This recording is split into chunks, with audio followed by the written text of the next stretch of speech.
अस्सलामुअलैकुम नाजरीन, मैं हूं अतीक रहमान और आप देख रहे हैं मेरा डिजिटल चैनल। नाजरीन, गैर कानूनी तरीके से इटली जाते हुए गरीबों की कश्ती हादसे का शिकार और अब पेशे खिदमत है अमीरों की आबदोज मौत का शिकार। आप टीवी चैनल्स पे बार बार यही खबरें देख रहे थे कि इटली गैर कानूनी तरीके से जाते हुए पाकिस्तानी जो हैं वो मौत का शिकार हुए हैं। कुछ लोगों ने हुकूमत को कोसा है, कुछ लोगों ने इटली की हुकूमत को, कुछ लोगों ने और दूसरे मुल्कों की हुकूमतों को उस पर कोसा है, उसको बुरा भला कहा है। लेकिन ये जो अशराफिया की आबदोज है, इसमें टेक्निकल बातों पे आ गए हैं। ये आबदोज ठीक नहीं थी, ये था वो, तो इस पर बहस आप सुन रहे हैं। लेकिन हमने देखना यह है कि हमारे मुल्क में, हमारे अपने मुल्क में इस वक्त अदालती हालात क्या हैं, हुकूमती हालात क्या हैं। आप देखें कि आज practice and procedure Bill Jones है, उस वजह से सुप्रीम कोर्ट ऑफ पाकिस्तान के 2 सीनियर जजेस ने, जिसमें एक काजी ईसा फायज भी हैं, उन्होंने उस बेंच में जो 9 रुकनी बेंच चीफ जस्टिस ने बनाया था उसमें बैठने से इनकार कर दिया है। क्योंकि उनका ख्याल है, वो कहते हैं ये कानून बन चुका है कि जो चीफ जस्टिस है कोई भी सोमोटो लेगा तो उसमें जो बेंच बनेगा या सोमोटो लेगा पहले वो 3 सीनियर जजों की राय पे मुश्तमिल होगा। और सीनियर कानूनदान इरफान कादर पहले से ये बात कह चुके हैं कि जो चीफ जस्टिस जितने भी ये सोमोटो ले रहे हैं और फिर आप उसके बाद आप डिफरेंट बेंच बनाते हैं उस पर, वो गैर कानूनी बना रहे हैं। क्योंकि हुकूमत ने, पार्लियामेंट ने एक बिल पास कर दिया हुआ है कि जो अकेले चीफ जस्टिस हैं वो सोमोटो नहीं ले सकते, वो बेंच नहीं बना सकते उस पर, वो उसमें शामिल है वुकला जो हैं, 3 सीनियर वुकला है। तो जो ये चीफ जस्टिस हैं ये गैर कानूनी तौर पे ये काम कर रहे हैं। लेकिन इससे पहले भी आप देख लें, हमारे जो मौजूदा चीफ जस्टिस हैं उनके काफ़ी सारे फैसलों पे अभी मौजूदा हुकूमत भी एतराज़ कर रही है, बहुत सारे सीनियर वुकला भी कर रहे हैं, बहुत सारी बार भी कर रही हैं और बार बार उनको कह रहे हैं कि आप गलत कर रहे हैं। आपने देखा होगा नाज़रीन, जो लोग जो हैं ये सरकारी ओहदों पे रहते हैं वो इस तरह की हरकतें करते हैं। लोग जब ये रिटायर हो जाते हैं, लोग उनको बड़ा बुरा भला कहते हैं। हमारे सामने जस्टिस इफ्तिखार चौधरी की मिसाल है, उनको भी लोगों ने बहुत बुरा भला कहा। और उसके बाद फिर एक और आसफ सईद खोसा थे, इसके अलावा एक और जज भी थे, उनको भी लोगों ने बुरा भला कहा। लेकिन जो साकिब निसार, मतलब साकिब निसार की तो इतनी बेइज्जती हो रही है, वो कहते नहीं कुत्ती नुआई जा रही है। साकिब निसार जो उनसे हैं वो दावतों में जाते हैं, लोगों से मिलते हैं, लोग उनसे हाथ नहीं मिलाते। मतलब उनको बहुत बुरे जज की हैसियत से जाना जा रहा है, क्योंकि उन्होंने किया भी इस तरह से था। वो आपको पता है जो रजीम चेंज हुआ था, इमरान खान PTI और जो मतलब एस्टैब्लिशमेंट मिल के जो वो फिर आपने फिर वो नवाज शरीफ के ख़िलाफ़ वो जो हरकतें की थी, उसके बाद मुल्क की इकॉनमी का जो हशर हुआ, मतलब आप अच्छा खासा हंसदा वास्ता मुल्क था हमारा मुल्क बिल्कुल ठीक था। हमारे मुल्क मतलब कहते हैं ना हंसदा वास्ता मुल्क थी, कोई प्रॉब्लम नहीं थी, डेवलपमेंट हो रही थी, इन्वेस्टमेंट आ रही थी, GDP ग्रोथ ठीक थी। और बिजली का बुरहान जो था वो पहले से था, रोड शेडिंग का वो ख़त्म हो गया था, टेररिज्म ख़त्म हो गई थी, बड़े अच्छे हालात थे। लेकिन हमारी इस्टेब्लिशमेंट और ये जो साकिब निसार को उन्होंने एक हथियार बनाया, तो एक तजर्बा किया गया और इमरान खान साहब को मतलब वो उनकी पैदाइश की गई, बदले तोड़े गए उनको, मतलब RTS जो आपने बातें पहले उनको ग्राउंड दी गई जी, नवाज शरीफ को बंद करो, उसकी बेटी को बंद करो, शहबाज शरीफ अच्छी तरह कंपेन ना कर सके, उसको भी केसों में उलझा के रखो, हमजा को भी, मतलब जो उनकी लीडरशिप थी, शाद खगान अब्बासी जितने लोग थे सारे। फिर उसके बाद उनकी हुकूमत आ गई इमरान खान की, और हुकूमत आई तो आपको क्या पता है, मतलब इमरान खान ने ऐसी हुकूमत की, ऐसी गवर्नेंस की कि सब जानते हैं, जो हमारी इकॉनमी को दफन किया, जो अपोजिशन को दीवार में चुना। इसलिए तो कहते हैं आप उतनी गलत हरकतें करो, उतना इंतकाम लो जितना फिर आप सह भी सको। लेकिन अभी तो इमरान खान को मतलब कुछ नहीं हुआ। इमरान खान की पार्टी के कुछ लोग जो उनसे उनको पकड़ा गया, मतलब वो जो उन्होंने हरकत की 9 मई को, आप सबको पता है, मैं भी उस पर मज़म्मत करता रहा हूँ। उसके बाद मैंने वीडियोस कम की हैं, इसलिए कि मुझे तो तरस आ रहा था, इमरान खान पे तरस आ रहा था, इनकी पार्टी पे तरस आता, यकीन जाने। मैं तो ताकतवर लोगों के बारे में बोलना चाहता हूँ, को जो गलत हरकतें करते हैं, जो गलत काम करते हैं। जब एक बंदा कमज़ोर हो गया, मतलब लागर हो गया, मतलब रेजा हो गया, एक पार्टी टूट फूट हो गई है, मतलब सारे शहरों के बंदे चले गए, जो MNA के उम्मीदवार थे वो भी चले गए थे। कुछ दिन पहले जो टिकटों के लिए लड़ रहे थे, वो 25 लोग एक हल्के से टिकटों के लिए लड़ रहे थे, MPS की टिकटों के लिए। MPA जो उनसे बनने थे, जो मतलब सूबाई असम्बली के इलेक्शन होने थे, अब क्या हो गया, अब टिकट लेने को तैयार नहीं।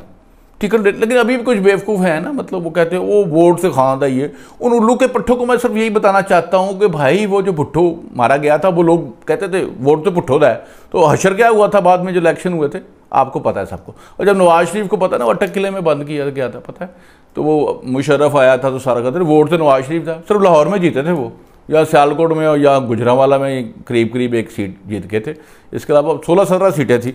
तो इसको इनको पता लग जाएगा जनाब, आपको पता चल जाएगा बैसाखियों के बगैर जब इलेक्शन लड़ते हैं तो फिर इमरान खान अकेला जीतता है। वो भी पता नहीं मियाँ वाली में भी कोई सिस्टम किया जाता है, इस्टेब्लिशमेंट का कहना है कि हम इसको खुद ही जिताते थे, उस वक्त भी एक बंदे को एक सीट पता ना मुशर्रफ ने क्या एनालिसिस किया था, मतलब ये एक ही बंदा जीत सकता है, बिल्कुल नहीं जीत सकता। तो ये जनाब खबर है कि जनाब जो इमरान खान साहब हैं, आपको पता है जितने लोगों ने आज तक उन पर एहसान किया है, उन्होंने उनको ढंग मारा है, उन्होंने धोखा दिया है, उनको मतलब डिच किया है इमरान खान ने। अब इमरान खान की कानूनी टीम जितने इमरान खान पे केसेस ज़्यादा दर्ज हुए थे, इतने ही मुकदमे उन्होंने ज़्यादा लड़े थे।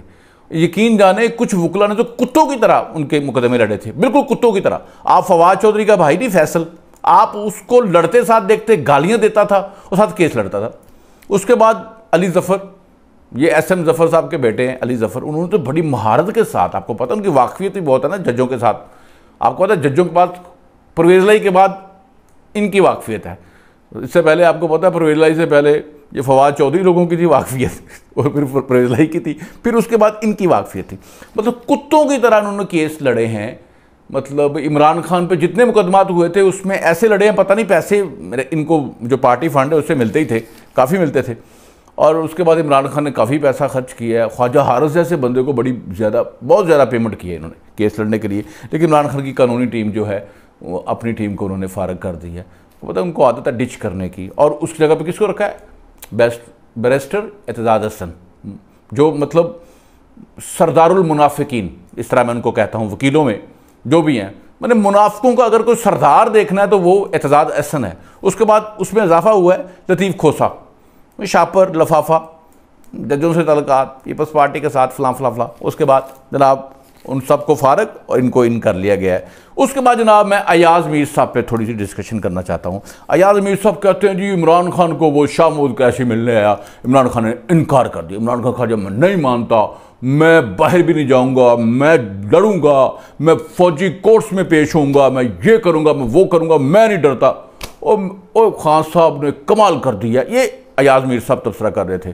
तो मैं अयाज मीर साहब को बताना चाहता हूँ कि जब इमरान खान को 25 साल कैद होगी ना, तो ये अटक किले में इनको रखा जाएगा, इनका प्यो भी बाहर जाएगा, इनका अब्बा भी बाहर जाएगा। ओहो, वो तो फौत हो चुके हैं, तो मतलब इनकी बहनें खुद तरले करके इनको बाहर लेके जाएंगी, वो भी जाएंगी और ये भी साथ जाएंगे और बुशरा बीबी जाएगी।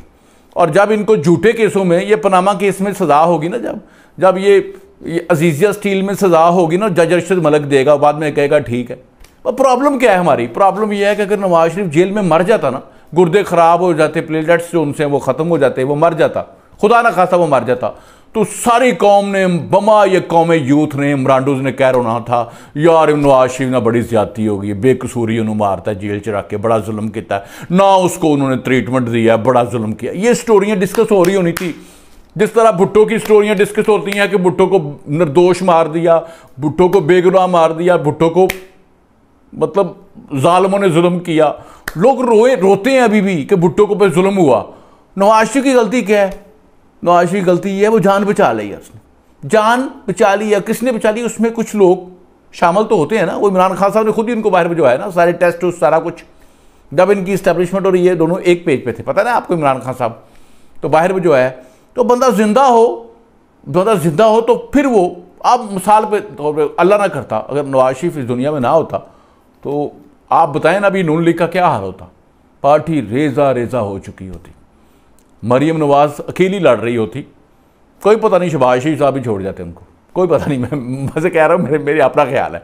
अकेली वो लड़ रही होती, जैसा कुलसूम नवाज और अकेली लड़ रही होती थी, ठीक है। और हमने कहता था वो यार बड़ा जुल्म हो गया, बड़ा जुल्म हो गया, पार्टी टूट। ये नवाज शरीफ बाहर गया है तो ये 20 साल प्लान जो उनसा बना हुआ था ना, वो रेजा रेजा हुआ है, वो टूट फूट का शिकार हुआ है, वो पर्दे उठे हैं, वो बाहर गए हैं तो ये मेरिट पे आर्मी चीफ लगे हैं जनाब।